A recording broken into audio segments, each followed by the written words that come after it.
The major investment comes as the Ministry of Defense's coffers are stretched thin by Ukraine and other commitments. Rishi Thannk will reportedly announce a huge multi-billion-pound spending increase on defense during a trip to the US to meet Joe Biden next weekend. The Prime Minister will be meeting the US President and Australian PM Anthony Albanese to discuss the Trilateral Nuclear Submarine Pact, AUKUS. UK-based sources told the Sunday Times of Mr. Thannk's intention to announce the spending boost. The cash injection for the Ministry of Defense will come just days before the spring budget on March 15, according to insiders. Mr. Thannk and Chancellor Jeremy Hunt have agreed to boost defense spending by several billion pounds over the next 2 years. The amount remains less than the £10 billion originally demanded by Defense Secretary Ben Wallace.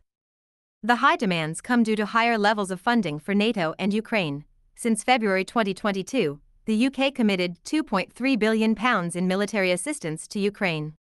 It is expected to match this in 2023, and includes hosting a training program, Operation Interflex, which is supported by several allies, with the aim of training 10,000 new and existing Ukrainian personnel within 120 days.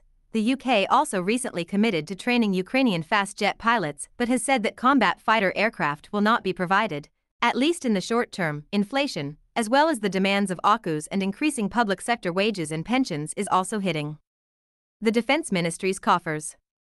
During the US-based meeting, Mr. Thannk, Mr. Biden and Mr. Albanese are expected to discuss their preferred submarine design for Australia's replacement fleet. In the New Deal, the three nations are sharing classified military capabilities in order to allow Australia to construct and deploy nuclear-power submarines in the Pacific region. This has been tipped as a counter to Chinese military power in the area, and beat out an existing £47 billion.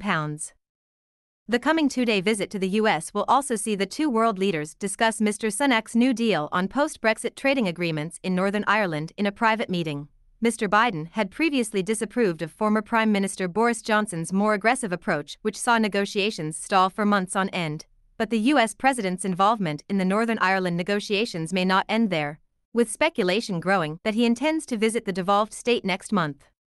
For the 25th anniversary of the Good Friday Agreement, this will reportedly only occur if power sharing is resumed, with Stormont currently in a standstill while the DUP protests the existing trading arrangement with the EU.